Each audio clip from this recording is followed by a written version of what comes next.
नमस्कार, मैं हूँ शिवम। आप देख रहे हैं इलेक्शन एनालिसिस और आज के इस कार्यक्रम में मैं जिस राज्य का इलेक्शन एनालिसिस करने वाला हूँ 2018 में उस राज्य में कांग्रेस को इतने वोट मिले थे कि बीजेपी इस बार परेशान हो गई है।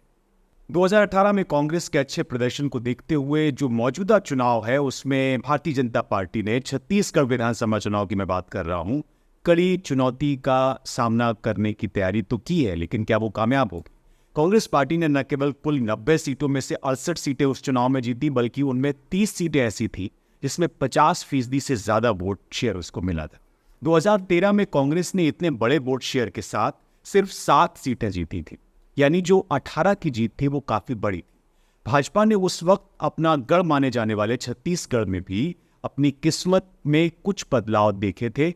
इसने 2018 में 50% से ज्यादा वोट शेयर के साथ सिर्फ 2 सीटें उस चुनाव में जीती, जो 2013 के मुकाबले 12 कम है, जिससे ये पता चलता है कि भूपेश बघेल सरकार यानी कांग्रेस की सरकार को हटाकर अपने लक्ष्य को प्राप्त करना एक मुश्किल चुनौती है बीजेपी के लिए, ऐसे वक्त में जब उसके पास बहुत ज्यादा नेता इस वक्त दिखाई नहीं दे रहे। रमन सिंह भी हाशिए पर हैं।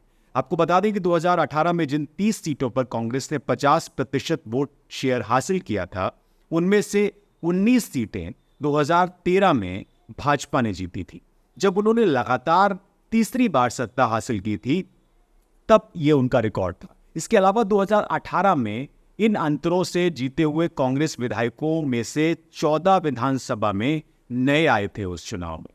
2018 में कांग्रेस के स्टार लोगों में या स्टार कलाकारों में मुख्यमंत्री भूपेश बघेल भी शामिल थे, जिन्होंने पहली बार दुर्ग जिले की पाटन सीट पर 50% से ज्यादा वोट शेयर हासिल किए थे और ये एक बड़ी जीत थी उनकी। 2013 में 47.5% का उनका वोट शेयर था। उप मुख्यमंत्री टीएस सिंह देव भी उनमें शामिल हैं, जो उस वक्त सीएम पद की दौड़ में शामिल थे। उन्होंने भी सरगुजा सीट पर इलेक्शन लड़ा था और ये सरगुजा जिले की अंबिकापुर सीट है। 50% वोट शेयर उन्होंने इसमें हासिल किया। दूसरी बार उन्होंने इस सीट से ये उपलब्धि हासिल की थी और ये इस मायने में भी उनके लिए खास जीत थी। खास तौर पर कांग्रेस ने उत्तरी छत्तीसगढ़ की अगर हम बात करें, जो ये इलाका आप देख रहे हैं, यहाँ के पास सरगुजा और रायगढ़ जिलों में तो क्लीन स्वीप कर दिया था, बीजेपी कहीं नहीं थी।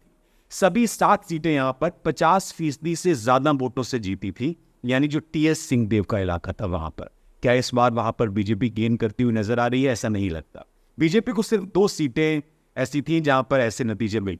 पूर्व सीएम रमन सिंह का निर्वाचन क्षेत्र राजनांदगांव था और दूसरा था रायपुर दक्षिण का इलाका, जिसका प्रतिनिधित्व ब्रजमोहन अग्रवाल करते हैं।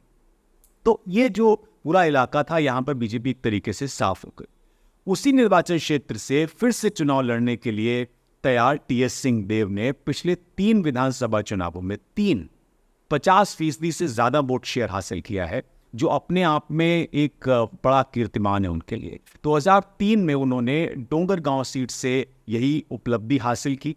अग्रवाल ने 2018 में रायपुर दक्षिण से 52.7% वोट हासिल किए, जो वोट शेयर के मामले में पिछले 4 चुनावों में सबसे कम था। 2018 की अगर हम बात करें तो कांग्रेस ने पर्याप्त आदिवासी आबादी वाले क्षेत्रों में भी बड़ी पैठ बनाई, बड़ी कामयाबी हासिल की और अनुसूचित जनजाति एसटी समुदायों के लिए आरक्षित 29 में से 25 सीटें कांग्रेस के खाते में गई थी। इस बार भी वही कार्ड कांग्रेस खेल रही है छत्तीसगढ़ में। इन सीटों में पार्टी ने सरगुजा और रायगढ़ के उत्तरी जिलों की सभी 7 सीटों पर 50% से ज्यादा वोट शेयर हासिल किया था।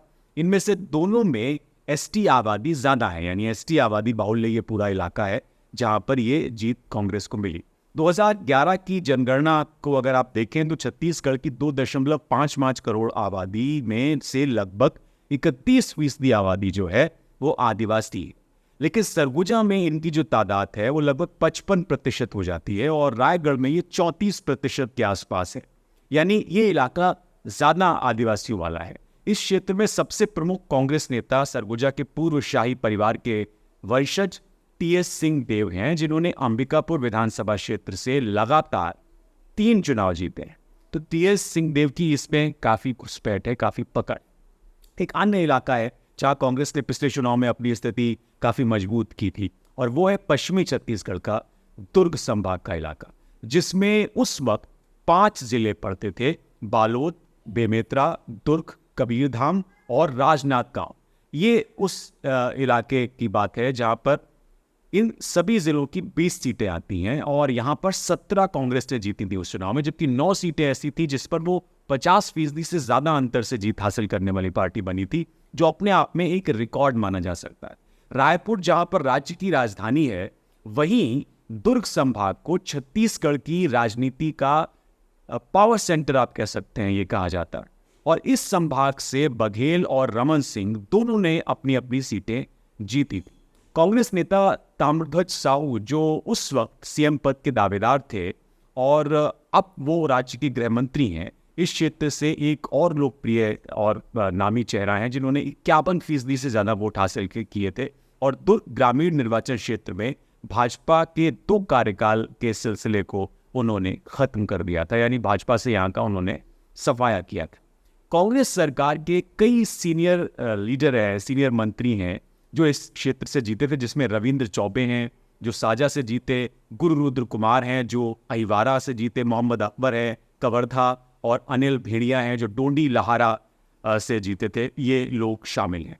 चौबे, कुमार और अकबर ने, ये जो मैंने नाम लिए, सभी ने 50% से ज़्यादा वोट शेयर हासिल किया। साथ ही बाद में 2 से ज़्यादा सीटों पर बीजेपी के 2 दिवसीय प्रभुत्व को उन्होंने समाप्त किया था, यानी 2 बार से वो लगातार यहाँ से जो बीजेपी जीत रही थी उसको खत्म किया। दुर्ग के प्रतिष्ठित राजनीतिक नामों की अगर आप लिस्ट बनाएं तो उसमें मध्य प्रदेश के दिवंगत पूर्व मुख्यमंत्री मोतीलाल वोरा भी हैं, जिनके बेटे अरुण वोरा अब दुर्ग शहर से कांग्रेस की टिकट पर चुनाव लड़ते हैं और वो जीत रहे हैं। और भाजपा की राज्यसभा सांसद सरोज पांडे, दुर्ग नगर निगम की पूर्व मेयर भी इसमें शामिल हैं, जो यहाँ से लड़ती हैं और जीतती हैं। तो यहाँ पर कांग्रेस छत्तीसगढ़ में इस वक्त काफ़ी स्ट्रांग है। जैसे दुर्ग संभाग की बात करें तो 5 जिले सरगुजा रायगढ़ बेल्ट के साथ मिलकर इन 30 सीटों में से 16 सीटें हैं जिन पर कांग्रेस ने 50% से ज़्यादा वोट हासिल किए, वोट शेयर हासिल किया और इसके साथ वो जीती थी। यानी इस बार अगर बीजेपी यहाँ से इलेक्शन जीतना चाहती है तो उसको और ज़्यादा गेन करने की ज़रूरत है। इन जीतों में रेखचंद्र जैन ने लगभग 53% वोट शेयर हासिल किया। साथ ही जगदलपुर सीट हासिल की उन्होंने वोट शेयर जीत के, जो उस सीट पर कांग्रेस की पहली बड़ी जीत थी। इसी तरह बिलासपुर में शैलेश पांडे ने 3 बार के बीजेपी के विधायक को हरा दिया था और 50.5% वोट शेयर के साथ कांग्रेस के लिए उन्होंने यहाँ पर जीत हासिल की थी। तो ये जो पूरा गणित था वो कहीं ना कहीं इस बार 23 के चुनाव में महत्वपूर्ण हो गया है, क्योंकि ये कहा जा रहा है कि इस बार कोई सत्ता विरोधी लहर नहीं है। छत्तीसगढ़ में कांग्रेस इस साल अपनी 2018 की कामयाबी को दोहराने और यहाँ तक कि मार्जिन में सुधार करने को लेकर आश्वस्त दिखाई दे रही है, दावा कर रही है कि वो मार्जिन में सुधार करेगी। तो क्या ऐसा इस बार लग रहा है कि ये वो करने में कामयाब होगी? इस बार के नतीजे ये बताएंगे। दिसंबर के पहले हफ्ते में आपको ये पता चलेगा। निश्चित तौर पर ये इलेक्शन बहुत दिलचस्प रहने वाला है सभी पार्टियों को। मुझे इजाज़त दीजिए और देखते रहिए the blunt media. Like, share और सब्सक्राइब।